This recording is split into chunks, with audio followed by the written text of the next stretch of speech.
We're back with our tweet of the night. It's from the PGA Tour, talking about Tiger Woods. And look at the gallery here. This is like what you would expect on Sunday. Final hole of a two-man battle. And here it is, a practice round. Tiger Woods is the story, which I think, Chris Mueller, makes it a little easier for Bryson DeChambeau, who for the past couple of Masters has been a talk of the Masters. He hasn't lived up to that. Jon Rahm, though, is a guy who has finished in the top 10 his last 4 appearances. The only guy to say that. There are so many ways to go. For the record, I'm picking Cameron Smith, who I think is a really good young player out of Australia. Who do you like? There's a couple guys I like. One is, and he hits the ball so well, it seems, every week, and then I don't think I've ever seen him make a putt longer than 6 feet, at least in the last 5 years. Rory McIlroy, if he putts, he can absolutely obliterate the field because the ball striking can be just so good and so consistent. So he's one. I'm going to go with him. That's a chalky pick. How about this? Kevin Kisner.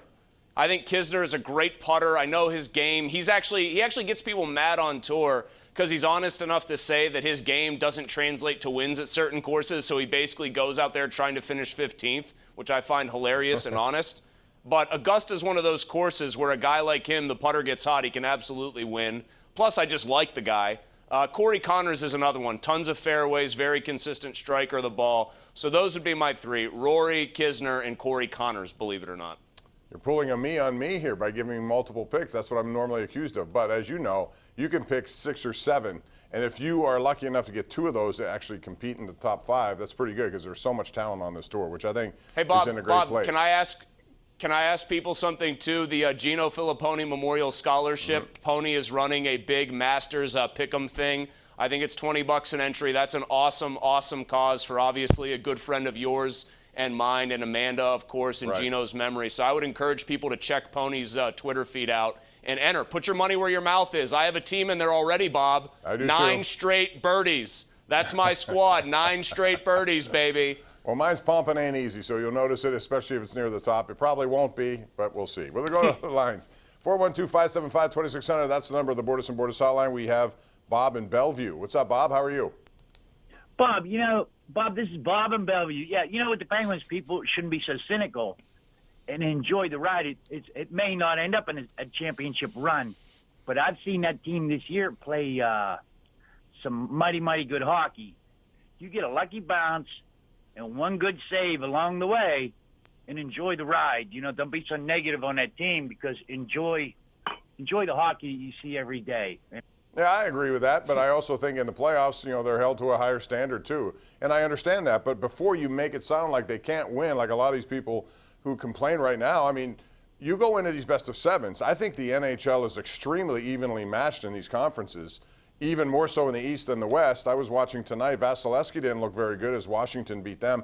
You win a couple of games, things can change in a hurry. And the Penguins certainly have their share of experienced players on this team. So it still comes down to goaltending, Chris. I can look at it a lot of ways. But if your goaltender's hot, you can go a long way.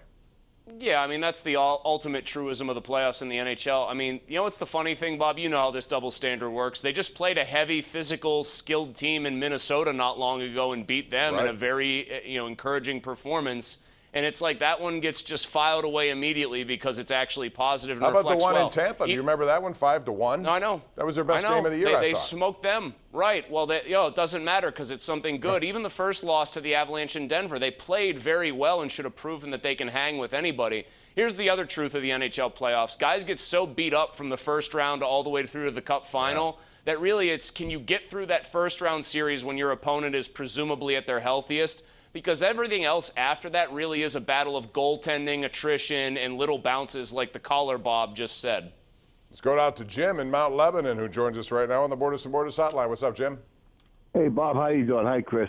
Hey, Bob, I got to ask you a question. Why isn't Phil Nixon playing in the Masters this weekend? He's gone into hiding. I guess he feels like he's being canceled. I don't know. You haven't heard a word. Last night was their big champions dinner. Chris, and he loves that event, and he was noticeably missing. And it was a very good spread put out by Matsuyama. Wagyu, A5 Wagyu. What else did he have? Sushi as appetizers. Sushi, sashimi. He had the raw, just chunks of fish. That was good stuff. Mickelson's not being canceled. He's an ignoramus who put his foot in his mouth and the viewing public that has adored him for a long time got a brief glimpse into why so many of his fellow tour pros can't stand him. But, I mean, he's just disappeared. Apparently some players have tried to reach out to him. He won't respond to text. I don't know what's going on there, but it's very strange that it would linger this long. You know, he said what he said. He should not have done it. He absolutely should not have. He issued an apology, but we'll see. At this point, he's missing the Masters, and I know that's an event that he's won before and he takes very seriously. Let's go out to Tom in Latrobe. Tom, how you doing? Hey, I'm doing good. Good. Hey, I just have a message for Bob. If he likes maraschino cherries so well, I make my own moonshine, and he's welcome to come eat the last 12 cherries left in there, one for each apostle. I'm a lightweight, man. Oh, Tom, my goodness. Hey, Bob, I'll be your DD out to Latrobe so you can eat all those booze-soaked maraschino cherries. I think business just officially picked up on this show. You know, moonshine is something that you don't hear a lot about, but if it's done right, it's still pretty good, Chris. It's making a comeback. It's making a comeback. It's become one of those artisanal things that people make really fancy now. Yep. Apple pie, pumpkin, whatever. Apparently, I don't think Tom's reminds me more of the stuff they were probably running on Dukes of Hazzard, right? Like, I don't think his moonshine is necessarily boutique stuff. It might still be in a nice still out back. Yeah, I agree. All right, let's go out to Chad, who joins us on line 3. Chad, you're on the Nightly Sports Call. Go right ahead. Yeah, hey, just wanted to ask your opinion, Bob. Respect everything you guys do. Hey, this offensive line, I see we've made some improvements through free agency, and I know we're looking forward to the draft. And I know people don't often ask you this, but I have a lot of respect for you, and I'm asking this. I'm going to call you out. I want an opinion.